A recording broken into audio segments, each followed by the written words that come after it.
Halo, selamat Belum. sore Pak Rudi. Saya akan paparkan tentang Nabi Yunus.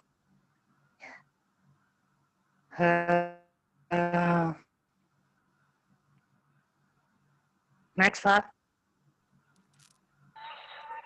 Bapak Ibu yang dikasih dalam Tuhan, mungkin kita sudah kenal yang namanya Yunus, yang luar biasa. Ya. Nabi Yunus ini luar biasa, dipakai Tuhan secara luar biasa. Nah, pertama saya bahas tentang kelebihannya. Nabi Yunus ada kelebihannya adalah Yunus sebagai orang yang spesial Tuhan ya, karena Yunus ini langsung datang firman Tuhan kepadanya langsung ya. Nah, ini kan suatu tanda bahwa Nabi dan dia diberikan firman Tuhan, yaitu di Yunus pasal 1 ayat 1 dan 2 itu, datanglah firman Tuhan pada Yunus di Amitai, demikian, bangunlah pergi ke Niniwe, kota yang besar itu, berseluruh terhadap mereka karena kejahatan mereka telah sampai kepadaku. Nah, ini yang luar biasa, makanya saya bilang kalau Yunus ini sebagai orang yang spesial dan orang yang dipakai Tuhan. Selanjutnya kelebihan adalah menyadari kesalahannya dan mau bertobat. Ya, mungkin kita jelas bahwa memang Yunus ini sebelumnya dia menolak ya, tapi ya di sini saya lebih ini kelebihan dulu. Yunus ini dia selalu sadar akan kesalahan yang sudah dia perbuat. Nah, itu kelebihannya. Yunus berdoa dari ruangan yang unik di dalam perut ikan. Dia bersyukur kepada Allah karena dia sadar apa yang sudah dia lakukan salah. Ya, sampai dia berikhtiar untuk menaati bila Tuhan. Ya.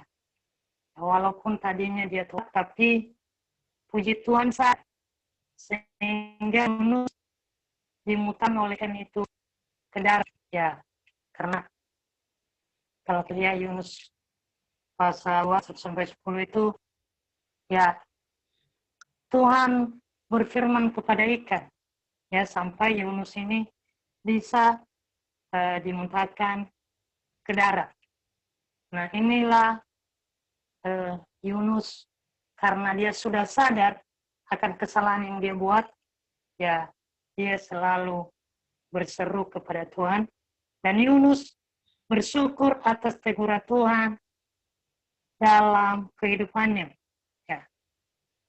Dia bersyukur, dia tahu bahwa apa yang dia perbuat itu salah. Ya.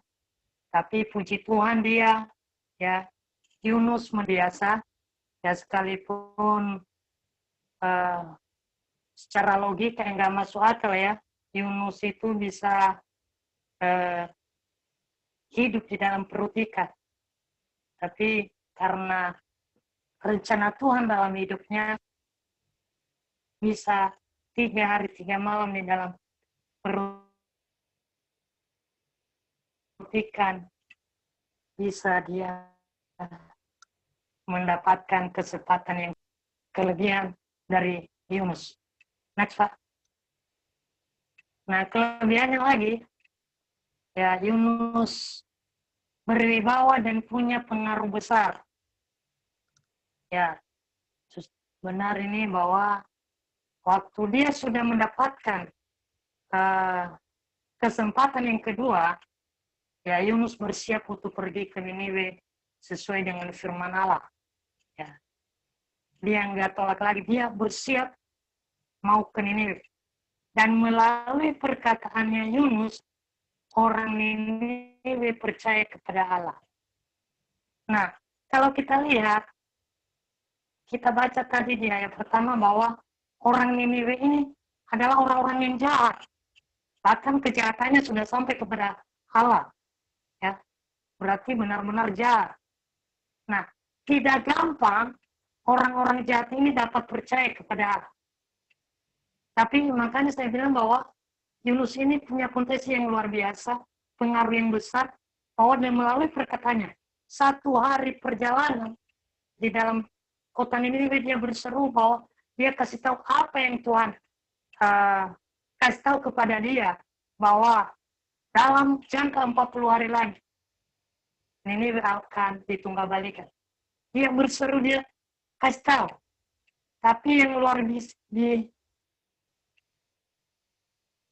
biasanya itu orang Niniwe, orang yang jahat ini bisa percaya kepada Allah. Yang lebih luar biasa lagi peristiwa kebanggaan rohani di sebuah kota yang mengagumkan besar itu, dan yang paling mengesankan dalam sejarah, Raja Niniwe menyerukan agar seluruh kota berpuasa dan bertobat sehingga mereka diselamatkan dari hukuman Allah. Nah, ini luar biasa, raja. Ya, seorang raja aja, dia suruh seluruh prajuritnya, atau bahkan kalau kita baca dari firman-Nya di Yunus 3 ayat 3-7 itu, jangankan manusia, binatang pun, hewan pun, ternak tidak boleh makan rumput atau tidak boleh minum air. Diperintahkan semua. Nah, ini luar biasa kelebihan Yunus yang dipakai Tuhan, ya. Sampai-sampai raja memberikan perintah bahwa harus berpuasa. Mereka takut, mereka sadar bahwa benar apa yang dikatakan Yunus ini, sehingga orang Niniwe ini bertobat.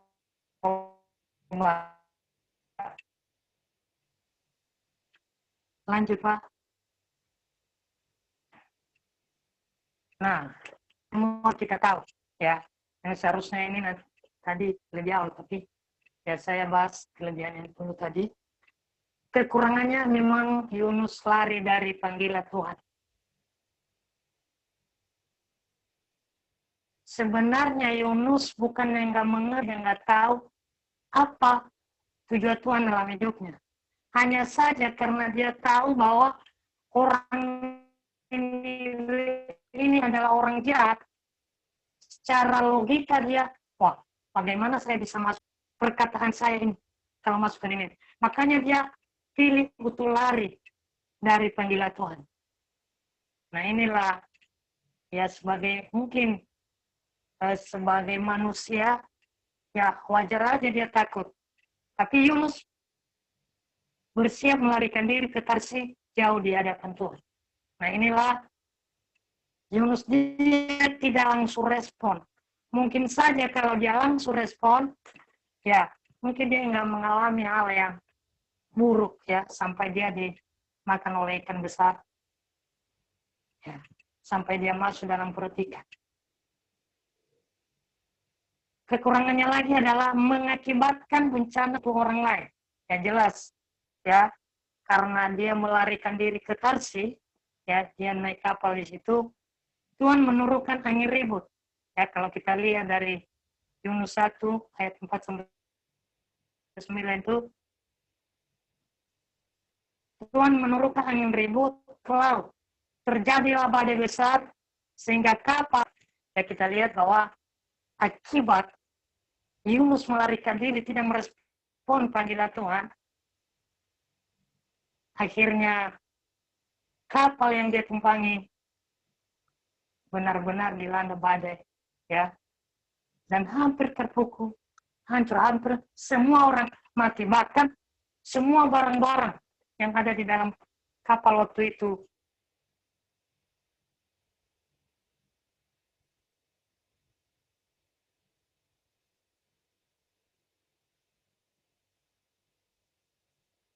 Terputus, Pak. Terputus ya? ya maaf, jaringannya. Ya, silakan, Pak. Hilang, Pak. Kurang 3 menit, Pak. Bisa dengar, Pak? Silakan, silakan. Bisa, bisa. Nah, bisa dengar sebentar lagi, Pak. Nah,